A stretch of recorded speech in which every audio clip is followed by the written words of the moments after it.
Dis donc, mon Pacalou, là, j'ai une question d'un spectateur sur le fait qu'il jouait que des 9 trous et que du coup, cela le pénalise pour améliorer rapidement son index. C'est vrai ou pas? Eh bien, Smarty, c'est une excellente question. Alors étudions cela maintenant.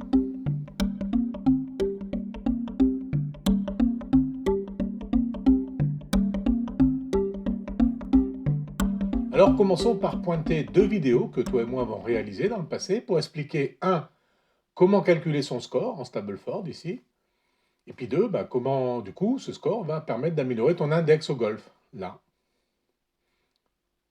Oui, oui, je me le souviens, mon Pacalou. Tu t'en souviens, Smarty, bravo, je suis vraiment content que tu te le rappelles, hein.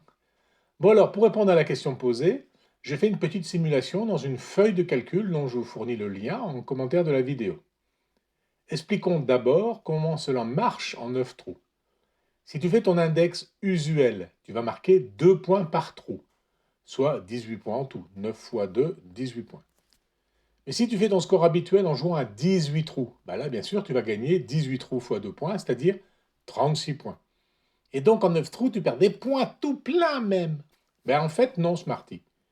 Pour calculer ton score d'un 9 trous et voir son impact sur ton index, on va ramener les 9 trous joués à 18 trous joués en simulant les 9 trous du retour. On simule au golf aussi, mon Pacalou? Visiblement, je me dois d'être précis, Smarty, hein. En fait, on va considérer que tu as joué les 9 trous du retour selon ton niveau actuel, selon ton index. Donc 2 points par trou, 9 fois 2 égale 18 points pour le retour, qu'on va ajouter à ton score des 9 trous de l'aller. Alors du coup, c'est pareil au même, mon Pacalou? Eh bien non, pas tout à fait. Regarde sur un exemple simple. Imagine que ce jour, tu joues un 18 trous très très bien. Mettons que tu fais 10% de points en plus que ton index usuel, donc 36 plus 10% de 36, 39,3 points. Ça n'existe pas des tirs de points, mon Pacalou. Ok, ok, tu as raison. Donc mettons que tu joues bien et que tu fais en tout sur les 18 trous 4 points de mieux. 36 plus 4, ça fait 40 points pour le calcul de ton nouvel index. Maintenant, tu joues un 9 trous, aussi bien, en moyenne. Alors comme tu ne fais que la moitié des trous, bien sûr, tu ne vas gagner que la moitié des 4 points, donc 2 points.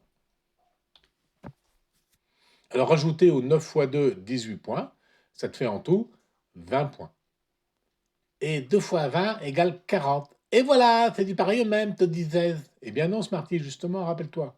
On simule le retour que tu n'as pas joué. Donc comme si tu le jouais à ton niveau actuel. 9 fois 2, 18 points. Que j'ajoute à tes 20 points de l'aller, ça fait 38 points. Seulement 38 points. Au lieu de 40 sur un 18 trous. Donc bien joué, si tu joues vraiment de manière régulière sur l'aller et le retour, bien jouer permet de mieux progresser que de se contenter de faire des 9 trous. Oui, mais du coup, si tu joues mal, mieux vaut jouer un mal à 9 trous qu'un 18 trous alors, hein? Là encore, tu as parfaitement raison, Smarty. Car si tu joues moins bien ton aller que ton index usuel, on va compléter ta carte du retour comme si tu jouais aussi bien que d'habitude, enfin aussi bien que ton index. Et donc tu auras un meilleur score enfin en sommant aller et retour simulé que si tu avais mal joué aller et retour d'un vrai 18 trous. De fait, la méthode de calcul lisse les résultats des 9 trous. Quand tu performes bien, cela minimise un peu tes performances, et quand tu joues mal, cela minimise aussi tes contre-performances. Comme sur cette feuille de calcul là, regarde. On considère dans cette simulation, mais on peut changer les paramètres si on veut, la feuille elle est jointe en commentaire, on considère donc que l'on part d'un index de 20, acquis sur 20 scores de 20 sur les 20 derniers coups, pour simplifier. Puis là, je simule 20 parties, en considérant que je joue normalement 15, c'est mon jeu habituel, avec des écarts qui correspondent à plus ou moins 6 coups. Comme dans une courbe de gosse, alors mon Pacalou. Mais oui, c'est ça, bravo, une courbe de gosse. Et du coup, à chaque ligne, je recalcule mon index en 18 trous joués ou 9 trous joués. Et voilà le graphe que ça donne. Mais, mon Pacalou, ton index, là, il devient meilleur que ton niveau de jeu, qui était de 15, tu disais. Mais oui, c'est très bien vu, ça, Smarty. Et c'est normal. Si mon niveau de jeu est de 15, c'est le milieu de la courbe de Gauss, là.